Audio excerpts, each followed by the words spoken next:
अध्याय 4 कृषि। कृषि की दृष्टि से भारत एक महत्वपूर्ण देश है। इसकी 2/3 जनसंख्या कृषि कार्यों में संलग्न है। कृषि एक प्राथमिक क्रिया है जो हमारे लिए अधिकांश खाद्यान्न उत्पन्न करती है। खाद्यान्नों के अतिरिक्त ये विभिन्न उद्योगों के लिए कच्चा माल भी पैदा करती है। इसके अतिरिक्त कुछ उत्पादों जैसे चाय, कॉफी, मसाले इत्यादि का भी निर्यात किया जाता है। क्या आप कृषिगत कच्चे माल पर आधारित कुछ उद्योगों के नाम बता सकते हैं? कृषि के प्रकार। कृषि हमारे देश की प्राचीन आर्थिक क्रिया है। पिछले हजारों वर्षों के दौरान भौतिक पर्यावरण, प्रौद्योगिकी और सामाजिक सांस्कृतिक रीति रिवाजों के अनुसार खेती करने की विधियों में सार्थक परिवर्तन हुआ है। जीवन निर्वाह खेती से लेकर वाणिज्य खेती तक कृषि के अनेक प्रकार हैं। वर्तमान समय में भारत के विभिन्न भागों में निम्नलिखित प्रकार के कृषि तंत्र अपनाए गए हैं। प्रारंभिक जीविका निर्वाह कृषि। इस प्रकार की कृषि भारत के कुछ भागों में अभी भी की जाती है। प्रारंभिक जीवन निर्वाह कृषि भूमि के छोटे टुकड़ों पर आदिम कृषि औजारों जैसे लकड़ी के हल, दाव और खुदाई करने वाली छड़ी तथा परिवार अथवा समुदाय श्रम की मदद से की जाती है। इस प्रकार की कृषि प्रायः मानसून, मृदा की प्राकृतिक उर्वरता और फसल उगाने के लिए अन्य पर्यावरणीय परिस्थितियों की उपयुक्तता पर निर्भर करती है। ये कर्तन दहन प्रणाली यानी स्लैश एंड बर्न कृषि है। किसान जमीन के टुकड़े साफ करके उन पर अपने परिवार के भरण पोषण के लिए अनाज व अन्य खाद्य फसलें उगाते हैं। जब मृदा की उर्वरता कम हो जाती है तो किसान उस भूमि के टुकड़े से स्थानांतरित हो जाते हैं और कृषि के लिए भूमि का दूसरा टुकड़ा साफ करते हैं। कृषि के इस प्रकार के स्थानांतरण से प्राकृतिक प्रक्रियाओं द्वारा मिट्टी की उर्वरता शक्ति बढ़ जाती है। चूंकि किसान उर्वरक अथवा अन्य आधुनिक तकनीकों का प्रयोग नहीं करते, इसलिए इस प्रकार की कृषि में उत्पादकता कम होती है। देश के विभिन्न भागों में इस प्रकार की कृषि को विभिन्न नामों से जाना जाता है। उत्तर पूर्वी राज्यों असम, मेघालय, मिजोरम और नागालैंड में इसे झूम कहा जाता है। मणिपुर में पामलू और छत्तीसगढ़ के बस्तर जिले और अंडमान निकोबार द्वीप समूह में इसे दीपा कहा जाता है। झूम कर्तन दहन प्रणाली यानी स्लैश एंड बर्न कृषि को मैक्सिको और मध्य अमेरिका में मिल्पा, वेनेजुएला में कोनको, ब्राजील में रोका, मध्य अफ्रीका में मसोले, इंडोनेशिया में लदांग और वियतनाम में रे के नाम से जाना जाता है। भारत में भी ये प्रारंभिक किस्म की खेती अनेक नामों से जानी जाती है, जैसे मध्य प्रदेश में बेबर या तैया, आंध्र प्रदेश में पोडू अथवा पेंडा, ओडिशा में पामा डाबी या कोमान या बरीगां, पश्चिम घाट में कुमारी, दक्षिण पूर्वी राजस्थान में वालरे या वाल्टरे, हिमालयन क्षेत्र में खिल, झारखंड में कुरुवा और उत्तर पूर्वी प्रदेशों में झूम आदि। पृष्ठ संख्या 37, चित्र 4.1। इसमें झूम खेती को दिखाया गया है। रिंछा असम में डिफू के बाहरी क्षेत्र में अपने परिवार के साथ एक गांव में रहती है। वो अपने परिवार के सदस्यों द्वारा एक भूमि के टुकड़े पर उगी वनस्पति को काटकर व जलाकर साफ करते देखकर आनंद का अनुभव करती है। वो प्रायः परिवार के सदस्यों के साथ बांस के नाले द्वारा झरने से पानी लाकर अपने खेत को सिंचित करने में सहायता करती है। वो अपने परिस्थान से लगाव रखती है और जब तक संभव हो यहाँ रहना चाहती है, परंतु इस छोटी बच्ची को अपने खेत में मिट्टी की घटती उर्वरता के बारे में कुछ भी पता नहीं है, जिसके कारण उसके परिवार को अगले वर्ष नए भूमि के टुकड़े की तलाश करनी होगी। क्या आप बता सकते हैं कि रिंझा का परिवार किस प्रकार की कृषि कर रहा है? क्या आप उन फसलों के नाम बता सकते हैं जो इस प्रकार की कृषि में उगाई जाती हैं? गहन जीविका कृषि। इस प्रकार की कृषि उन क्षेत्रों में की जाती है जहां भूमि पर जनसंख्या का दबाव अधिक होता है। ये श्रम गहन खेती है जहां अधिक उत्पादन के लिए अधिक मात्रा में जैव रासायनिक निवेशों और सिंचाई का प्रयोग किया जाता है। क्या आप भारत के कुछ राज्यों के नाम बता सकते हैं जहां इस प्रकार की कृषि की जाती है? भूस्वामित्व में विरासत के अधिकार के कारण पीढ़ी दर पीढ़ी जोतों का आकार छोटा और अलाभप्रद होता जा रहा है और किसान वैकल्पिक रोजगार न होने के कारण सीमित भूमि से अधिकतम पैदावार लेने की कोशिश करते हैं। अतः कृषि भूमि पर बहुत अधिक दबाव है। वाणिज्यिक कृषि। इस प्रकार की कृषि के मुख्य लक्षण आधुनिक निवेशों जैसे अधिक पैदावार देने वाले बीजों, रासायनिक उर्वरकों और कीटनाशकों के प्रयोग से उच्च पैदावार प्राप्त करना है। कृषि के वाणिज्यीकरण का स्तर विभिन्न प्रदेशों में अलग अलग है। उदाहरण के लिए हरियाणा और पंजाब में चावल वाणिज्य की एक फसल है, परंतु ओडिशा में ये एक जीविका फसल है। क्या आप उन फसलों के कुछ और उदाहरण दे सकते हैं जो एक प्रदेश में वाणिज्यिक फसल के रूप में और दूसरे प्रदेश में जीविका फसल के रूप में उगाई जाती हैं? रोपण कृषि भी एक प्रकार की वाणिज्यिक खेती है।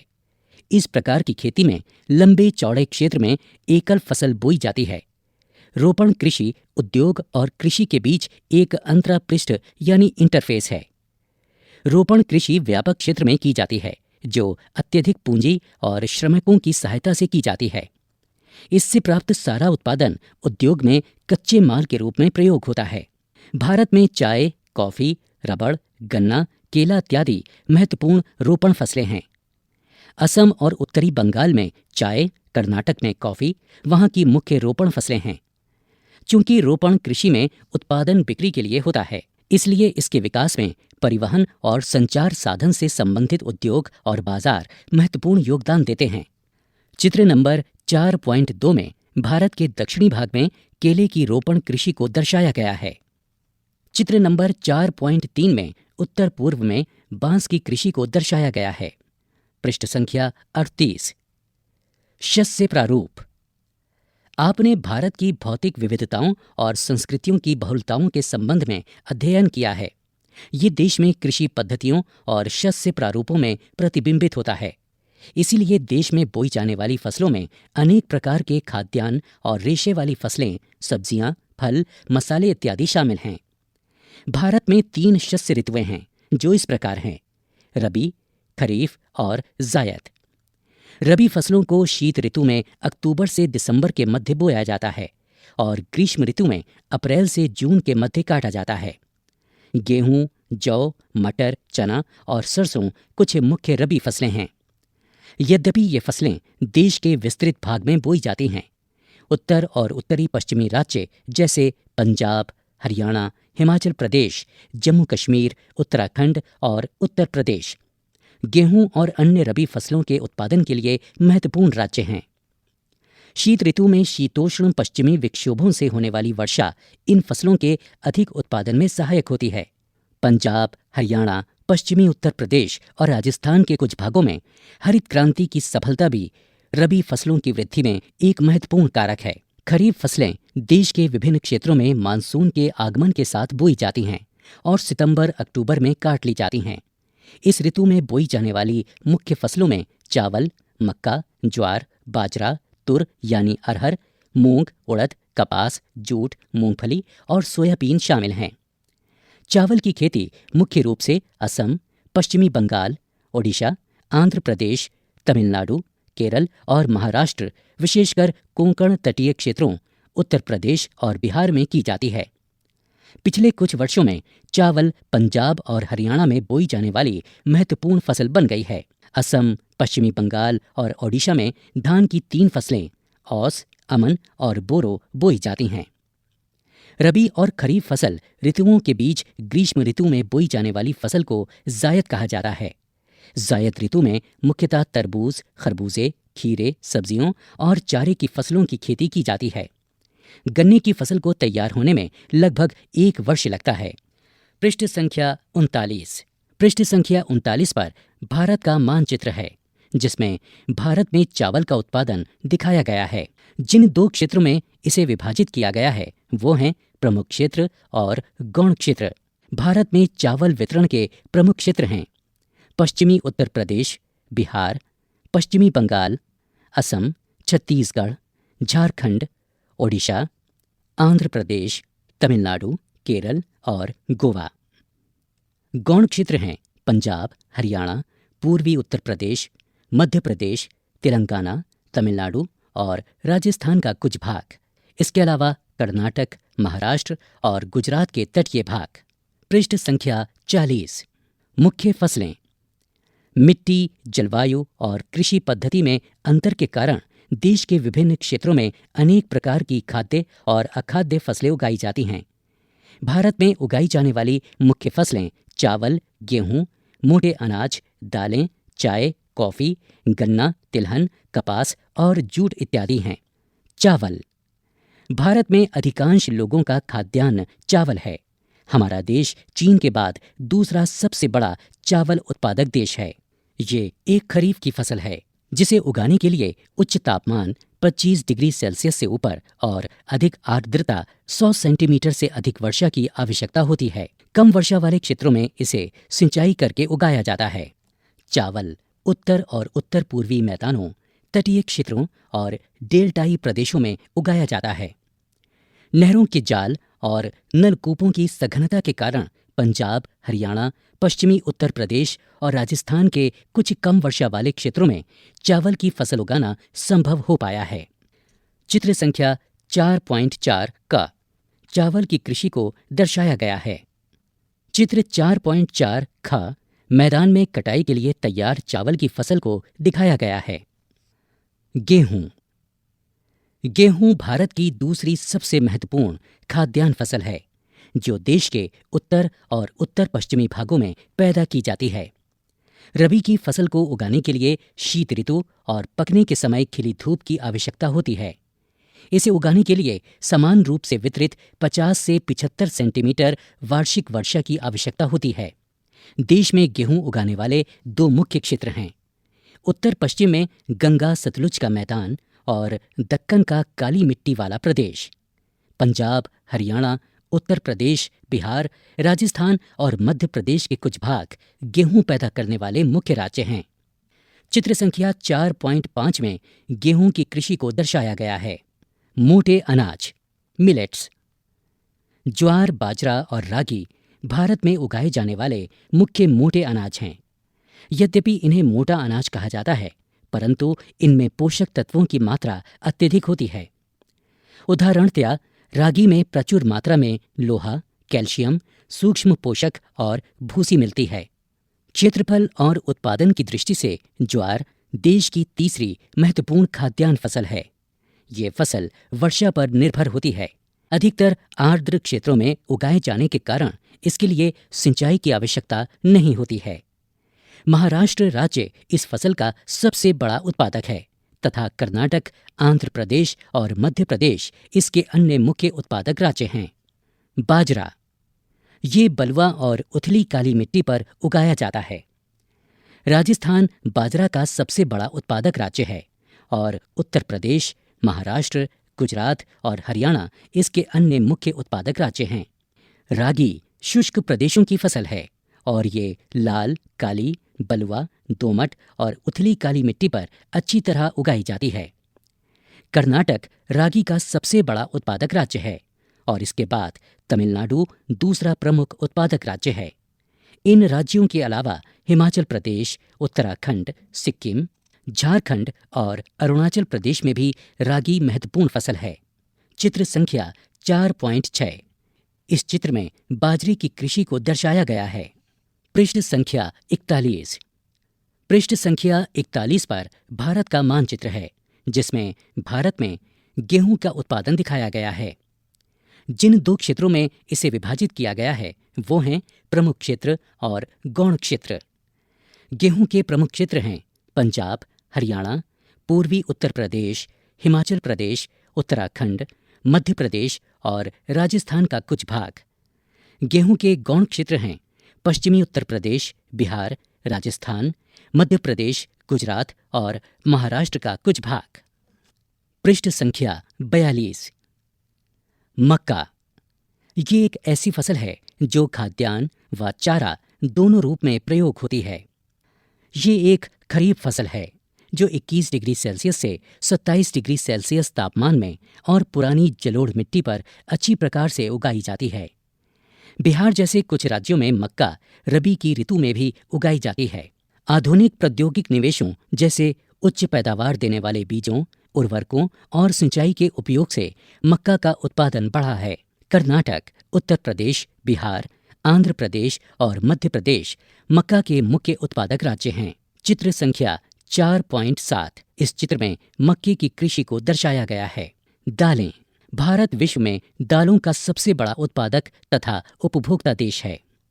शाकाहारी खाने में दालें सबसे अधिक प्रोटीन दायक होती हैं। तुर यानी अरहर, उड़द, मूंग, मसूर, मटर और चना भारत की मुख्य दलहनी फसलें हैं।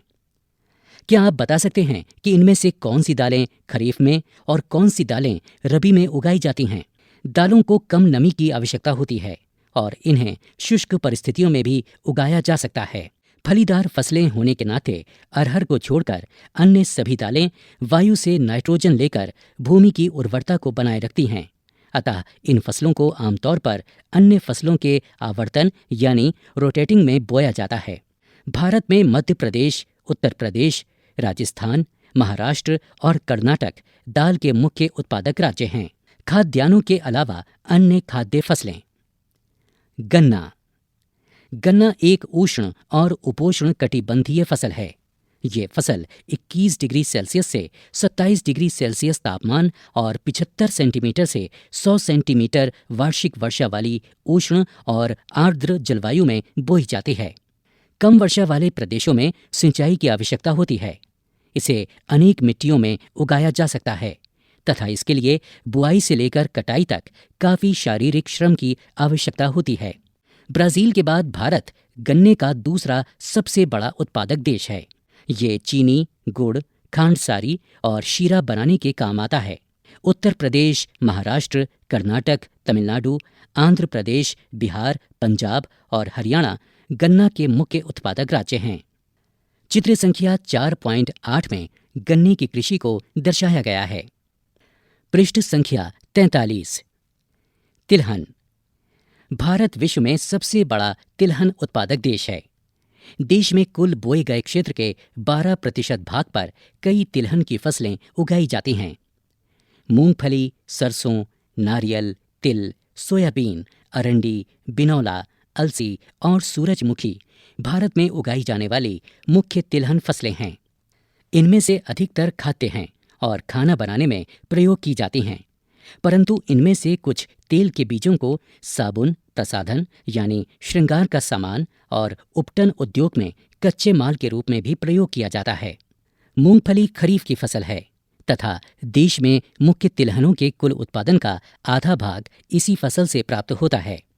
आंध्र प्रदेश मूंगफली का सबसे बड़ा उत्पादक राज्य है और इसके बाद तमिलनाडु, कर्नाटक, गुजरात और महाराष्ट्र दूसरे मुख्य उत्पादक राज्य हैं। अलसी और सरसों रबी की फसलें हैं।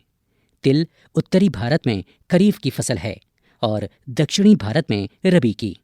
अरंडी खरीफ और रबी दोनों ही फसल ऋतुओं में बोया जाता है। चित्र संख्या 4.9 में मैदान में कटाई के लिए तैयार मूंगफली, सूरजमुखी और सरसों की फसलों को दर्शाया गया है। चाय। चाय की खेती रोपण कृषि का एक उदाहरण है। ये एक महत्वपूर्ण पेय पदार्थ की फसल है जिसे शुरुआत में अंग्रेज भारत में लाए थे। आज अधिकतर चाय बागानों के मालिक भारतीय हैं। चाय का पौधा उष्ण और उपोष्ण कटिबंधीय जलवायु, ह्यूमस और जीवांश युक्त गहरी मिट्टी तथा सुगम जल निकास वाले ढलवां क्षेत्रों में भली भांति उगाया जाता है। चाय की झाड़ियों को उगाने के लिए वर्ष भर कोष्ण, नम और पाला रहित जलवायु की आवश्यकता होती है। वर्ष भर समान रूप से होने वाली वर्षा की बौछारें इसकी कोमल पत्तियों के विकास में सहायक होती हैं। चाय एक श्रम सघन उद्योग है। इसके लिए प्रचुर मात्रा में सस्ता और कुशल श्रम चाहिए। इसकी ताजगी बनाए रखने के लिए चाय की पत्तियां बागान में ही संसाधित की जाती हैं।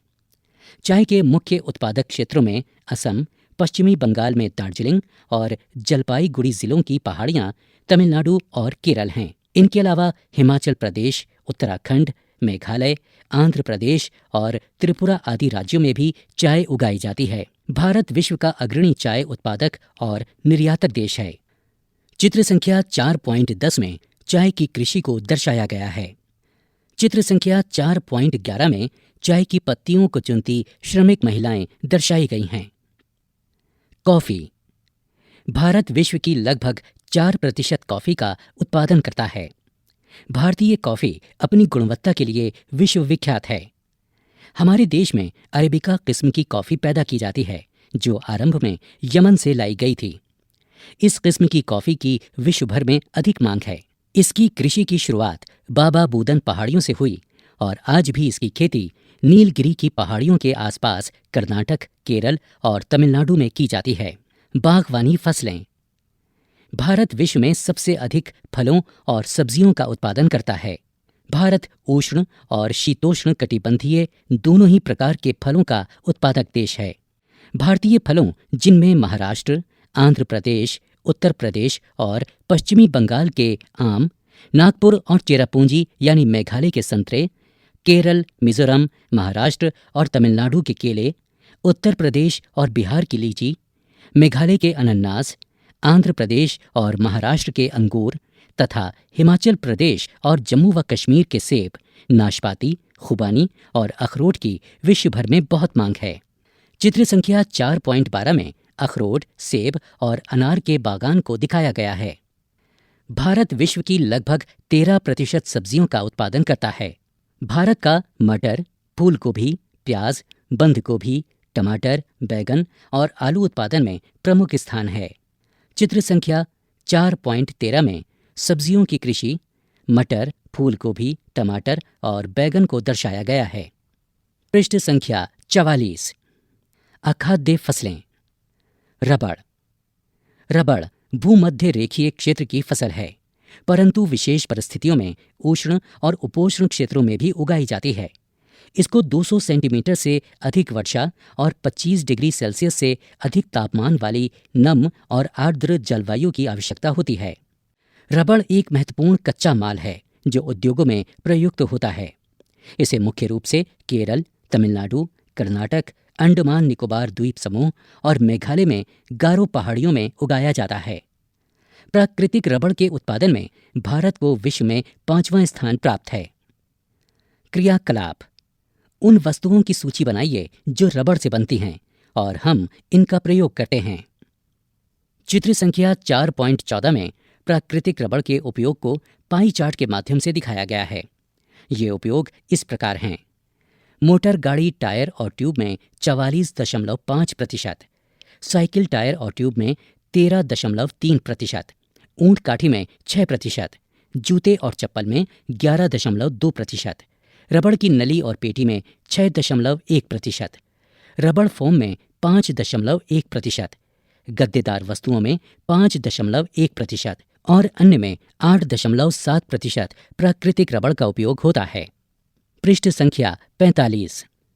रेशेदार फसलें। कपास, जूट, सन और प्राकृतिक रेशम भारत में उगाई जाने वाली 4 मुख्य रेशेदार फसलें हैं।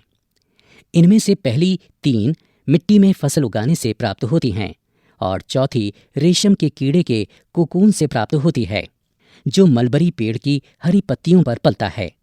रेशम उत्पादन के लिए रेशम के कीड़ों का पालन रेशम उत्पादन यानी सेरीकल्चर कहलाता है। कपास। भारत को कपास के पौधे का मूल स्थान माना जाता है। सूती कपड़ा उद्योग में कपास एक मुख्य कच्चा माल है। कपास उत्पादन में भारत का विश्व में तृतीय स्थान है। दक्कन पठार के शुष्कतर भागों में काली मिट्टी कपास उत्पादन के लिए उपयुक्त मानी जाती है। इस फसल को उगाने के लिए उच्च तापमान, हल्की वर्षा या सिंचाई, 210 पाला रहित दिन और खिली धूप की आवश्यकता होती है। ये खरीफ की फसल है और इसे पककर तैयार होने में 6 से 8 महीने लगते हैं। महाराष्ट्र, गुजरात, मध्य प्रदेश, कर्नाटक, आंध्र प्रदेश, तमिलनाडु, पंजाब, हरियाणा और उत्तर प्रदेश कपास के मुख्य उत्पादक राज्य हैं। चित्र संख्या 4.15 में कपास की कृषि को दर्शाया गया है। जूट। जूट को सुनहरा रेशा कहा जाता है। जूट की फसल बाढ़ के मैदानों में जल निकास वाली उर्वरक मिट्टी में उगाई जाती है, जहां हर वर्ष बाढ़ से आई नई मिट्टी जमा होती रहती है। इसे बढ़ने के समय उच्च तापमान की आवश्यकता होती है। पश्चिम बंगाल, बिहार, असम और ओडिशा तथा मेघालय जूट के मुख्य उत्पादक राज्य हैं। इसका प्रयोग बोरियां, चटाई, रस्सी, तंतु व धागे, गलीचे और दूसरी दस्तकारी की वस्तुएं बनाने में किया जाता है। इसकी उच्च लागत के कारण और कृत्रिम रेशों और पैकिंग सामग्री विशेषकर नायलॉन की कीमत कम होने के कारण बाजार में इसकी मांग कम हो रही है। पृष्ठ संख्या 46। प्रौद्योगिकीय और संस्थागत सुधार। जैसा कि पहले बताया गया है कि भारत में कृषि हजारों वर्षों से की जा रही है, परंतु प्रौद्योगिकी और संस्थागत परिवर्तन के अभाव में लगातार भूमि संसाधन के प्रयोग से कृषि का विकास अवरुद्ध हो जाता है तथा इसकी गति मंद हो जाती है। सिंचाई के साधनों का विकास होने के उपरांत भी देश के एक बहुत बड़े भाग में अभी भी किसान खेती बाड़ी के लिए मानसून और भूमि की प्राकृतिक उर्वरता पर निर्भर हैं। बढ़ती हुई जनसंख्या के लिए ये एक महत्वपूर्ण चुनौती है। 60% से भी अधिक लोगों को आजीविका प्रदान करने वाली कृषि में कुछ गंभीर तकनीकी एवं संस्थागत सुधार लाने की आवश्यकता है। स्वतंत्रता के पश्चात देश में संस्थागत सुधार करने के लिए जोतों की चकबंदी, सहकारिता तथा जमींदारी आदि समाप्त करने को प्राथमिकता दी गई। प्रथम पंचवर्षीय योजना में भूमि सुधार मुख्य लक्ष्य था। भूमि पर पुश्तैनी अधिकार के कारण ये टुकड़ों में बढ़ती जा रही थी, जिसकी चकबंदी करना अनिवार्य था। चित्र संख्या 4.16 में कृषि में प्रयोग होने वाले नवीन तकनीकी उपकरणों को दर्शाया गया है। भूमि सुधार के कानून तो बने, परंतु इनके लागू करने में ढील की गई। 1960 और 1970 के दशकों में भारत सरकार ने कई प्रकार के कृषि सुधारों की शुरुआत की। पैकेज टेक्नोलॉजी पर आधारित हरित क्रांति तथा श्वेत क्रांति यानी ऑपरेशन फ्लड जैसी कृषि सुधार के लिए कुछ रणनीतियां आरंभ की गई थीं, परंतु इसके कारण विकास कुछ क्षेत्रों तक ही सीमित रह गया। इसलिए 1980 तथा 1990 के दशकों में व्यापक भूमि विकास कार्यक्रम शुरू किया गया, जो संस्थागत तथा तकनीकी सुधारों पर आधारित था। इस दिशा में उठाए गए कुछ महत्वपूर्ण कदमों में सूखा, बाढ़, चक्रवात, आग तथा बीमारी के लिए फसल बीमा के प्रावधान और किसानों को कम दर पर ऋण सुविधाएं प्रदान करने के लिए ग्रामीण बैंकों, सहकारी समितियों और बैंकों की स्थापना सम्मिलित थे। किसानों के लाभ के लिए भारत सरकार ने किसान क्रेडिट कार्ड और व्यक्तिगत दुर्घटना बीमा योजना यानी PAIS भी शुरू की है। इसके अलावा आकाशवाणी और दूरदर्शन पर किसानों के लिए मौसम की जानकारी के बुलेटिन और कृषि कार्यक्रम प्रसारित किए जाते हैं। किसानों को बिचौलियों और दलालों के शोषण से बचाने के लिए न्यूनतम सहायता मूल्य और कुछ महत्वपूर्ण फसलों के लाभदायक खरीद मूल्यों की सरकार घोषणा करती है। भूदान, ग्रामदान। महात्मा गांधी ने विनोबा भावे, जिन्होंने उनके सत्याग्रह में सबसे निष्ठावान सत्याग्रही की तरह भाग लिया था, उनको अपना आध्यात्मिक उत्तराधिकारी घोषित किया था। उनकी गांधी जी के ग्राम स्वराज अवधारणा में भी गहरी आस्था थी। गांधी जी की शहादत के बाद उनके संदेश को लोगों तक पहुंचाने के लिए विनोबा भावे ने लगभग पूरे देश की पदयात्रा की। एक बार जब वे आंध्र प्रदेश के एक गांव पोचमपल्ली में बोल रहे थे, तो कुछ भूमिहीन गरीब ग्रामीणों ने उनसे अपने आर्थिक भरण पोषण के लिए कुछ भूमि मांगी। विनोबा भावे ने उनसे तुरंत कोई वायदा तो नहीं किया, परंतु उनको आश्वासन दिया कि यदि वे सहकारी खेती करें तो वे भारत सरकार से बात करके उनके लिए जमीन मुहैया करवाएंगे। अचानक श्री रामचंद्र रेड्डी उठ खड़े हुए और उन्होंने 80 भूमिहीन ग्रामीणों को 80 एकड़ भूमि बांटने की पेशकश की। इसे भूदान के नाम से जाना गया। बाद में विनोबा भावे ने यात्राएं की और अपना ये विचार पूरे भारत में फैलाया। कुछ जमींदारों ने, जो अनेक गांवों के मालिक थे, भूमिहीनों को पूरा गांव देने की पेशकश भी की। इसे ग्रामदान कहा गया। परंतु कुछ जमींदारों ने तो भूमि सीमा कानून से बचने के लिए अपनी भूमि का एक हिस्सा दान किया था। विनोबा भावे द्वारा शुरू किए गए इस भूदान ग्रामदान आंदोलन को रक्तहीन क्रांति का भी नाम दिया गया। कृषि की राष्ट्रीय अर्थव्यवस्था, रोजगार और उत्पादन में योगदान। कृषि भारतीय अर्थव्यवस्था की रीढ़ की हड्डी रही है। सकल घरेलू उत्पाद में कृषि के योगदान का अनुपात 1951 से लगातार घटने के उपरांत भी ये 2001 में देश की लगभग 63% जनसंख्या के लिए रोजगार और आजीविका का साधन थी। कृषि का सकल घरेलू उत्पाद में घटता अंश गंभीर चिंता का विषय है, क्योंकि कृषि में किसी भी प्रकार की गिरावट और प्रगतिरोध अर्थव्यवस्था के अन्य क्षेत्रों में गिरावट लाएंगे, जो समाज के लिए व्यापक निहितार्थ हैं।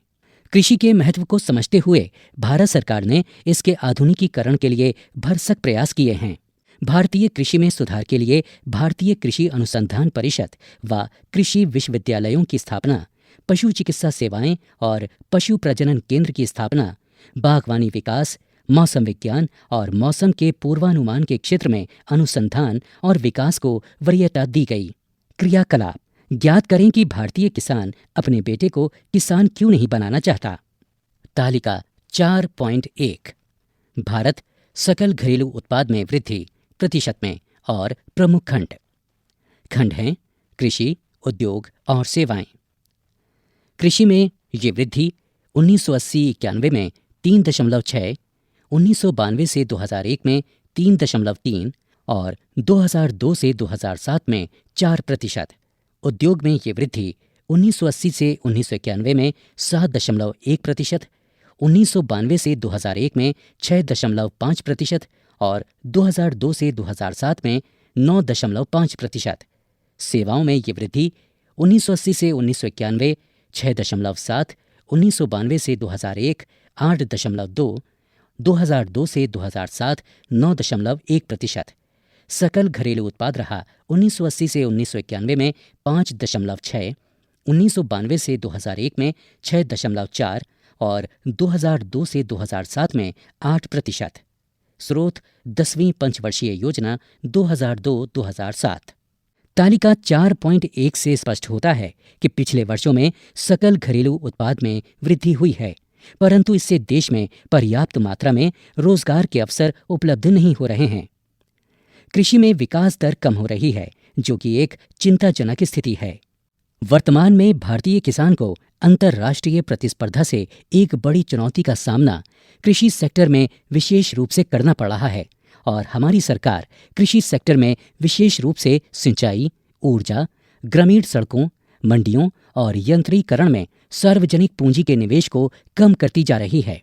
रासायनिक उर्वरकों पर सहायकी कम करने से उत्पादन लागत बढ़ रही है। इसके अतिरिक्त कृषि उत्पादों पर आयात कर घटाने से भी देश में कृषि पर हानिकारक प्रभाव पड़ा है। किसान कृषि में पूंजी निवेश कम कर रहे हैं, जिसके कारण कृषि में रोजगार घट रहे हैं। देश के अनेक राज्यों में किसान आत्महत्याएं क्यों कर रहे हैं? किसान अनेक समस्याओं से जूझ रहे हैं और कृषि भूमि घट रही है। तो क्या हम रोजगार के वैकल्पिक अवसरों के बारे में सोच सकते हैं? पृष्ठ संख्या 47। खाद्य सुरक्षा। आप जानते हैं कि भोजन एक आधारभूत आवश्यकता है और देश के प्रत्येक नागरिक को ऐसा भोजन मिलना चाहिए जो न्यूनतम पोषण स्तर प्रदान कर सके। यदि हमारी जनसंख्या के किसी भाग को ये उपलब्ध नहीं होता तो वो खंड खाद्य सुरक्षा से वंचित है। हमारे देश के कुछ प्रदेशों, विशेषतः आर्थिक दृष्टि से कम विकसित राज्यों जहां अधिक निर्धनता व्याप्त है, वहां उन लोगों का अनुपात अधिक है जिन्हें खाद्य सुरक्षा प्राप्त नहीं है। देश के सुदूर क्षेत्रों में प्राकृतिक आपदाओं और अनिश्चित खाद्य आपूर्ति की अधिक संभावना होती है। समाज के सभी वर्गों को खाद्य उपलब्धता सुनिश्चित कराने के लिए हमारी सरकार ने सावधानीपूर्वक राष्ट्रीय खाद्य सुरक्षा प्रणाली की रचना की है। इसके 2 घटक हैं: क बफर स्टॉक, ख सार्वजनिक वितरण प्रणाली यानी पीडीएस।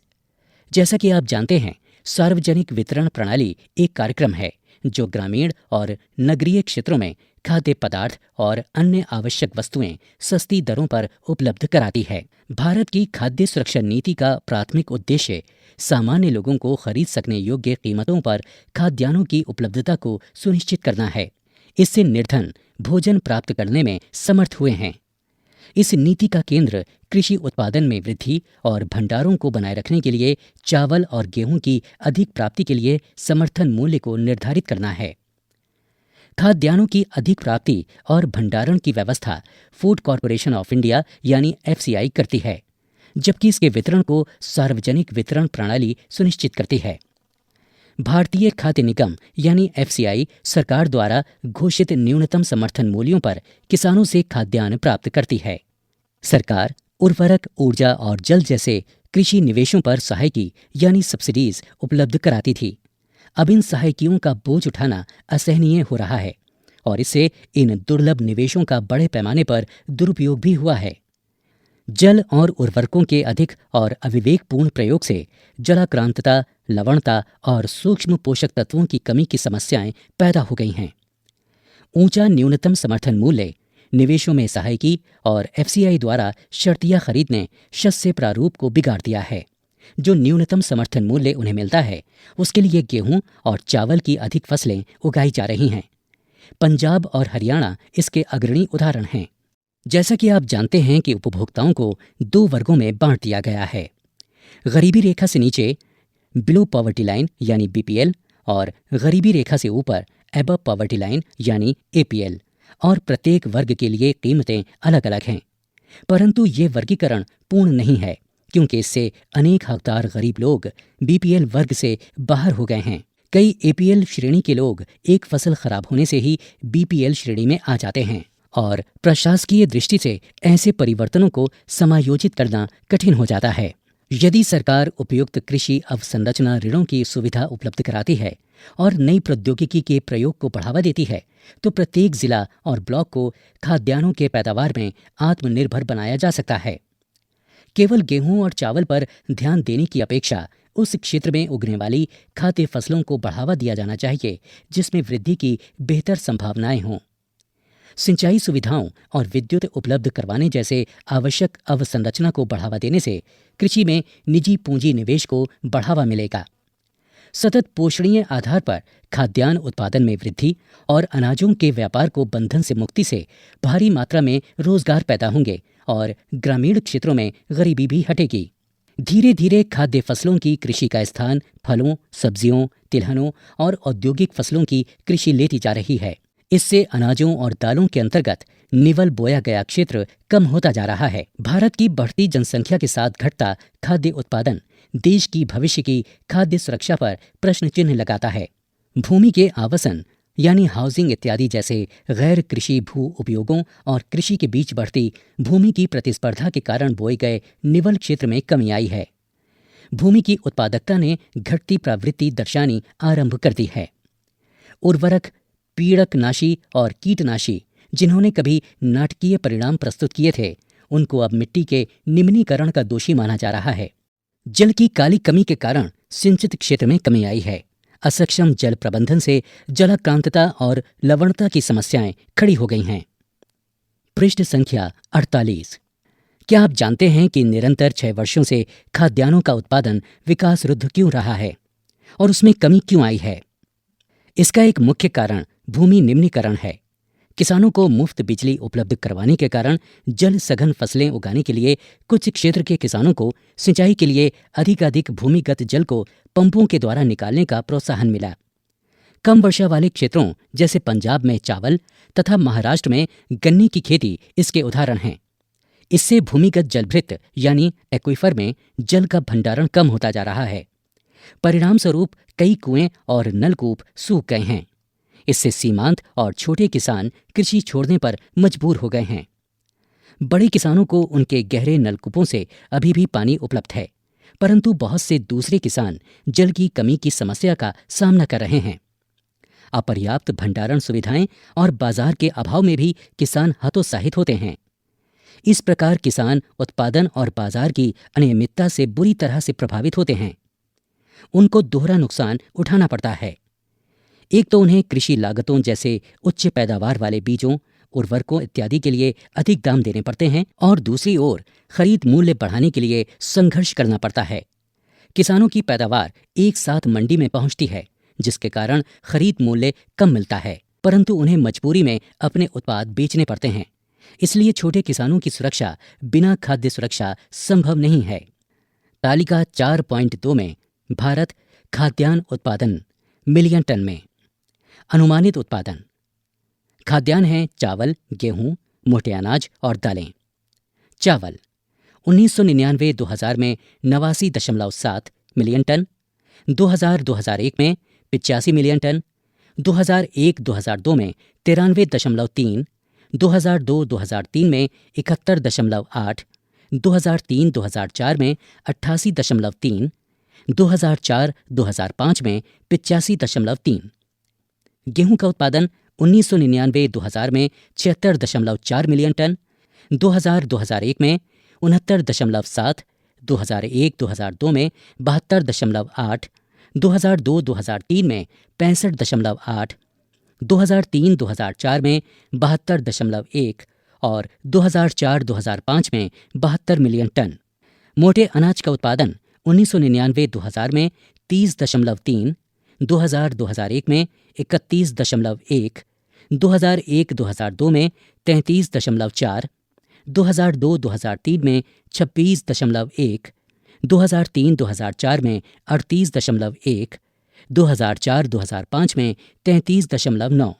दालों का उत्पादन रहा 1999-2000 में 13.4 मिलियन टन, 2000-2001 में 11.1, 2001-2002 में 13.4, 2002-2003 में 11.1, 2003-2004 में 14.9, 2004-2005 में 13.4।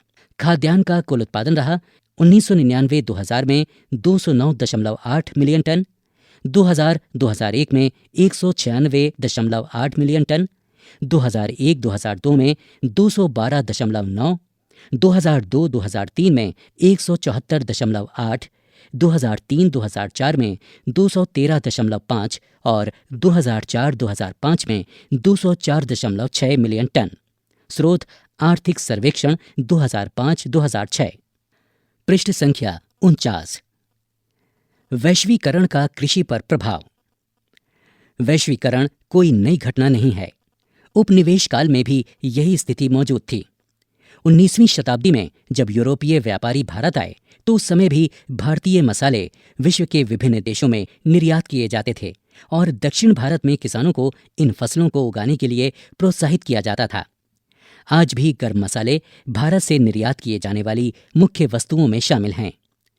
ब्रिटिश काल में अंग्रेज व्यापारी भारत के कपास क्षेत्र की ओर आकर्षित हुए और भारतीय कपास को ब्रिटेन में सूती वस्त्र उद्योग के लिए कच्चे माल के रूप में निर्यात किया गया। मैनचेस्टर और लिवरपूल में सूती वस्त्र उद्योग भारत में पैदा होने वाली उत्तम किस्म की कपास की उपलब्धता पर फली फूली। आपने 1917 में बिहार में हुए चंपारण आंदोलन के बारे में पढ़ा होगा। इसकी शुरुआत इसलिए हुई कि इस क्षेत्र के किसानों पर नील की खेती करने के लिए दबाव डाला गया था। नील ब्रिटेन के सूती वस्त्र उद्योग के लिए कच्चा माल था। ये किसान इसलिए भड़के क्योंकि उन्हें अपने उपभोग के लिए अनाज उगाने से मना कर दिया गया था। 1990 के बाद वैश्वीकरण के तहत भारतीय किसानों को कई नई चुनौतियों का सामना करना पड़ रहा है। चावल, कपास, रबड़, चाय, कॉफी, जूट और मसालों का मुख्य उत्पादक होने के बावजूद भारतीय कृषि विश्व के विकसित देशों से स्पर्धा करने में असमर्थ है, क्योंकि उन देशों में कृषि को अत्यधिक सहायता दी जाती है। चित्र संख्या 4.17 में सागौन के क्लोन का ऊतक संवर्धन दर्शाया गया है। क्रियाकलाप। भारत की खाद्य सुरक्षा, इसकी आवश्यकता और प्रयास विषय पर वाद विवाद प्रतियोगिता आयोजित कीजिए। यहाँ प्रस्तुत चित्र में कृषि से संबंधित समाचार पत्रों के कुछ अंश दिए गए हैं। पृष्ठ संख्या 50। आज भारतीय कृषि दो राह पर है। भारतीय कृषि को सक्षम और लाभदायक बनाना है तो सीमांत और छोटे किसानों की स्थिति सुधारने पर जोर देना होगा। हरित क्रांति ने लंबा चौड़ा वायदा किया, परंतु आज ये कई विवादों से घिरी है। ये आरोप लगाया जाता रहा है कि हरित क्रांति के दौरान रसायनों के अधिक प्रयोग, जलभृतों के सूखने और जैव विविधता विलुप्त होने के कारण भूमि का निम्नीकरण हुआ है। आज जीन क्रांति संकेत शब्द है, जिसमें जेनेटिक इंजीनियरी सम्मिलित है। जेनेटिक इंजीनियरी बीजों की नई संकर किस्मों का आविष्कार करने में शक्तिशाली पूरक के रूप में जानी जाती है। चित्र संख्या 4.18 में विकसित एवं विकासशील देशों में कीटनाशकों के भारी प्रयोग को दर्शाया गया है। क्या आप भारत में व्यापक रूप से प्रयुक्त जीन संशोधित बीज का नाम बता सकते हैं? वास्तव में कार्बनिक यानी ऑर्गेनिक कृषि का आज अधिक प्रचलन है, क्योंकि ये उर्वरकों तथा कीटनाशकों जैसे कारखानों में निर्मित रसायनों के बिना की जाती है। इसलिए पर्यावरण पर इसका नकारात्मक प्रभाव नहीं पड़ता। कुछ अर्थशास्त्रियों का ये भी मानना है कि बढ़ती जनसंख्या के कारण घटते आकार के जोतों पर यदि खाद्यान्नों की खेती ही होती रही तो भारतीय किसानों का भविष्य अंधकारमय है।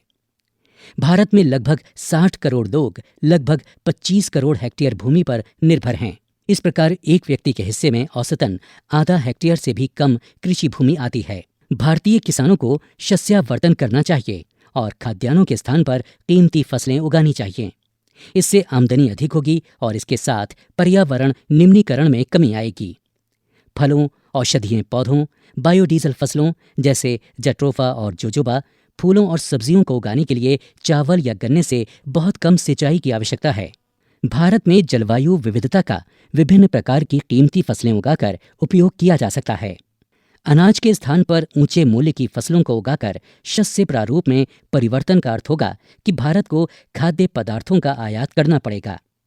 1960 के दशक में इसे एक आपदा के रूप में देखा गया होता, परंतु यदि हम कीमती फसलों के उत्पाद निर्यात करके खाद्यान्न आयात करते हैं तो हम भी चिली, इजराइल और इटली की अर्थव्यवस्थाओं का अनुकरण करेंगे, जो विभिन्न कृषि उत्पाद जैसे फल, शराब, जैतून, विशेषकर बीज निर्यात करके खाद्य पदार्थ आयात करते हैं। क्या हम ये खतरा मोल लेने को तैयार हैं? इस विषय पर वाद विवाद कीजिए। प्रश्न संख्या 51। अभ्यास। प्रश्न संख्या 1। बहुवैकल्पिक प्रश्न। 1। इनमें से कौन सा उस कृषि प्रणाली को दर्शाता है जिसमें एक ही फसल लंबे चौड़े क्षेत्र में उगाई जाती है? क. स्थानांतरी कृषि, ख. रोपण कृषि, ग. बागवानी, घ. गहन कृषि। 2. इनमें से कौन सी रबी फसल है? क. चावल, ख. मोटे अनाज, ग. चना, घ. कपास। 3. इनमें से कौन सी एक फलीदार फसल है? क. दालें, ख. मोटे अनाज, ग. ज्वार तिल, घ. तिल। 4. सरकार इनमें से कौन सी घोषणा फसलों को सहायता देने के लिए करती है? क. अधिकतम सहायता मूल्य, ख. न्यूनतम सहायता मूल्य, ग. मध्यम सहायता मूल्य, घ. प्रभावी सहायता मूल्य। प्रश्न संख्या 2। इन प्रश्नों के उत्तर लगभग 30 शब्दों में दीजिए। 1. एक पेय फसल का नाम बताएं तथा उसको उगाने के लिए अनुकूल भौगोलिक परिस्थितियों का विवरण दें। 2. भारत की एक खाद्य फसल का नाम बताएं और जहां ये पैदा की जाती है उन क्षेत्रों का विवरण दें। 3. सरकार द्वारा किसानों के हित में किए गए संस्थागत सुधार कार्यक्रमों की सूची बनाएं। 4. दिन प्रतिदिन कृषि के अंतर्गत भूमि कम होती जा रही है। क्या आप इसके परिणामों की कल्पना कर सकते हैं? प्रश्न संख्या 3। इन प्रश्नों के उत्तर लगभग 120 शब्दों में दीजिए। 1. कृषि उत्पादन में वृद्धि सुनिश्चित करने के लिए सरकार द्वारा किए गए उपाय सुझाइए। 2. भारतीय कृषि पर वैश्वीकरण के प्रभाव पर टिप्पणी लिखें। 3. चावल की खेती के लिए उपयुक्त भौगोलिक परिस्थितियों का वर्णन करें। परियोजना कार्य। 1. किसानों की साक्षरता विषय पर एक सामूहिक वाद विवाद प्रतियोगिता का आयोजन करें। 2. भारत के मानचित्र में गेहूं उत्पादन क्षेत्र दर्शाइए। पृष्ठ संख्या 52। क्रियाकलाप। ऊपर नीचे और दाएं बाएं चलते हुए इस वर्ग पहेली को सुलझाएं और इसमें छिपे उत्तर ढूंढें। पहेली के उत्तर अंग्रेजी के शब्दों में हैं। इस वर्ग पहेली से संबंधित कुछ प्रश्न दिए गए हैं जो इस प्रकार हैं। इन प्रश्नों के आधार पर इस वर्ग पहेली को सुलझाइए। भारत की 2 खाद्य फसलें। ये भारत की ग्रीष्म फसल ऋतु है। अरहर, मूंग, चना, उड़द जैसी दालों से मिलता है। ये एक मोटा अनाज है। भारत की 2 महत्वपूर्ण पेय फसलें हैं। काली मिट्टी पर उगाई जाने वाली 4 रेशेदार फसलों में से एक।